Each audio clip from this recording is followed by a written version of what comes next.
I'm here to talk to you about a simple idea. This idea is about how to become a billionaire. So you might have a few ideas in your mind right now. Whatever is in there, I'd like you to just take a moment and let go of them, because I promise you that what I'm going to be talking about has nothing to do with the concept of billionaire as you know it today, although it is really rewarding. So let's discover what this is. The current equation of success around the world, based on, let's say, our media, the majority of the stories that we see, is this: money makes the world go round. Well, I'm not so sure that's true. We essentially equate our success in life, or our professional success, on our financial capacity, right? On what we're able to achieve. The problem with this is that, well, the arms trade, for example, right? This is a really easy example. The arms trade makes roughly $40 to $60 billion annually. That's a really lucrative business, and for anyone who's a part of that, they're doing pretty well based on our current model. The problem is, these guns have lots of negative externalities, right? They don't exactly create life, and they definitely don't create happiness, at least not for most of us. So, what does this mean? How are we doing? If I was in grade school, my teacher would give me an F based on our score. And I think that we can do a lot better. We have so many huge challenges around the world, from poverty to extremism to resource competition and availability to massive inequities. Life is not perfect, for sure, but we can certainly do better than this. We only have one planet, after all. So how do we do that? What I'm suggesting is that we take a massive step back and completely rewire the global brain.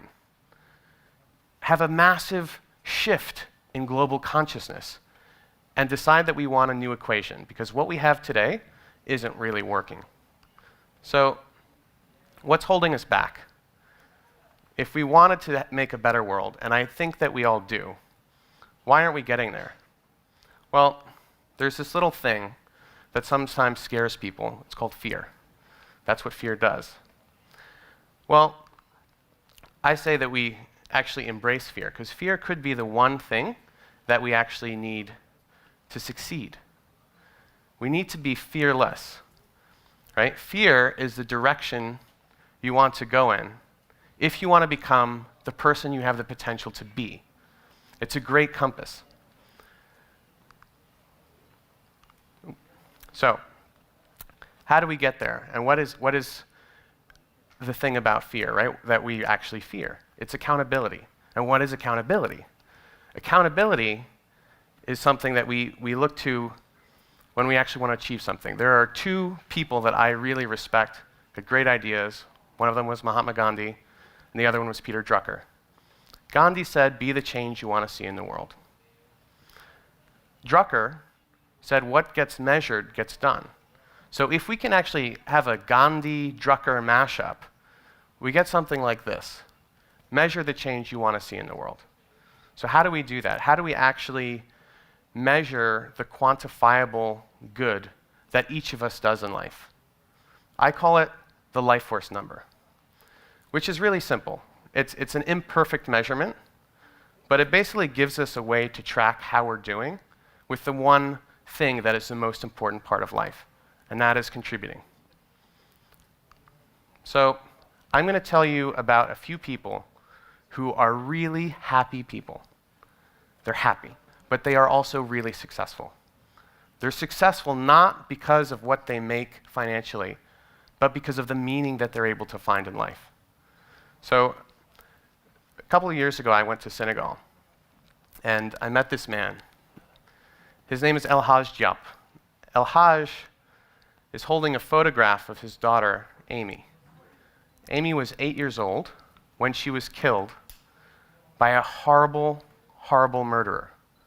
This murderer actually kills one child every minute. Who's the murderer? A mosquito. So El-Hajj could have been paralyzed by this experience, but it actually propelled him into action. He decided that he wanted something totally different. He stood up in what otherwise would have been a current in a river going downstream, and he said, no more. He basically declared that he would create a malaria-free community, death-free. So how did he do that? Well, he studied like hell, he learned how to use different interventions, and he succeeded. He worked really hard at it. He became really happy. He was one man who helped one village, and then an interesting thing happened. More people started to come to him for help. 60 villages came to him for help. That was about 50,000 people. 50,000 people he stopped from dying. That's pretty cool. But what he did is create a model that actually inspired his whole country. So all of Senegal was learning from this man. So if you tally this up, his life force number, the positive effect that he's had on the world to date from his courage, is over 13 million people. Didn't really cost him much money, but that's pretty successful if you ask me. Let's go to another story. So if any of you were sitting around in 2005, you remember Hurricane Katrina. There was a little girl who, like many of us, particularly in the States, were watching television at that time. And we were watching images like this, right? Hurricane Katrina ripped through New Orleans. It was devastating. But this 10-year-old girl who was sitting in her parents' living room is not like your ordinary 10-year-old. She wanted to do something, and she did. She got outside. She started visiting her neighbors, knocking on doors. She started asking for support to help out. And the local news person picked it up, got on national TV, and other kids started learning about what she was doing. And they started calling her, saying, what can we do? How can we get involved? We want to be a part of this action. So she got pretty busy. Her name was Talia Lehman. And Talia started to give back. She started to make a difference to people in New Orleans, even though that state was miles away from her home. She proved that anyone, even a 10-year-old girl, can make a huge difference. So what is the difference that she made? There's one girl with one city. She mobilized 12 million kids to go out and do stuff. They all got really busy together. They raised over $10 million. That's equal to the top 5 corporate donors of Hurricane Katrina relief. That's pretty awesome. She's now worked over in 4 continents, in 20 countries. So at the most conservative estimate, I put her score, her life force number, at over 25 million. She makes me feel pretty lazy, but, you know. The next story is also kind of interesting. It's an unusual one. There's a geneticist. He wanted to find a cure for a massive human pandemic. Not an easy task. The pandemic that he wanted to treat was hunger. In America, it's a pretty big problem. It's a problem worldwide. So how do you cure hunger? For him, it's all about rock and roll. Doesn't seem like the most obvious solution, certainly not something you might find in a laboratory. But Sid, who's an old friend of mine, loves rock music and he loved going to concerts. So he started going backstage and he discovered that backstage there's all this awesome food. The best bands have the best music, and the best music always has the best food. But they also waste that food. Around 10% of food that's in concessions or anything catered ends up in the garbage.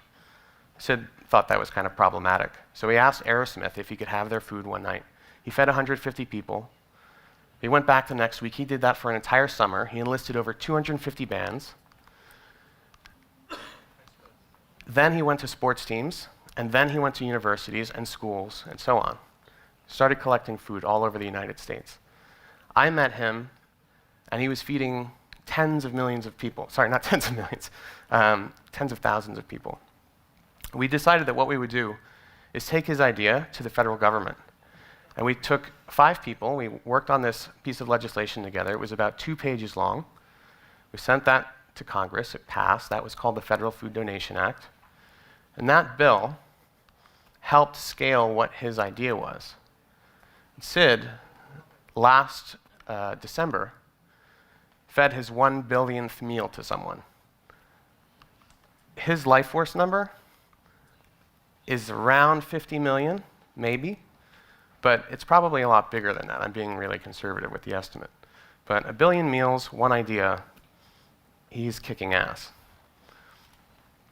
My last story is actually about a little boy who in 1922 was sailing across the ocean to America to find opportunity. He didn't have anything except the clothes on his back and a small toy horse. So when he got to the States, he and his mother moved in with this man who became his stepfather, who wanted him to work at a menial job. So he said, "You're done with school, no more school." So at 14, he ran away from home. A school teacher took him in and said, "Come and live with me." This is in the middle of the Great Depression. She gave him clothes, she gave him an education, and she taught him the importance of kindness. What happened to this little boy? Well, interesting thing. He went on to build over 200 successful businesses over the course of his life. Afterwards, he became a pretty significant philanthropist, contributing to advancements in sepsis, cancer, diabetes. He funded large institutions of education like Columbia University, the Library of Congress. He made a big difference because of this woman. He also was named the richest man in America in the 1980s. Successful based on the old model, but also the new one. That guy was also my dad. That kid in that little outfit that looks ridiculous is me and my mom. So at the end of my dad's life, I asked him a question. I said, "Who of all the people you've met in your long life has been the most successful?" He looked at me, thought for a minute, he said, "Mrs. Durrat." So who's Mrs. Durrat? She is a school teacher that took in a schoolboy who was a runaway and spent his life working so that he could give back for her. So the person that made the difference here is not actually my dad, but it's Mrs. Durrat. She is the true billionaire here. Contribution clearly reaps rewards for people. And with all contribution, getting to 1 billion, it takes a lot of work and teamwork and courage. But it always starts with one idea or one person. But anyone can do it. Through the power of connectivity and the power of ideas, we're able to scale like crazy, just like these other 4 people. So I think that the world needs heroes today with the size of the problems that we're facing. I would like to invite you to help me create a different equation in life. And maybe some of us will get to become billionaires like Mrs. Durrat. Thank you.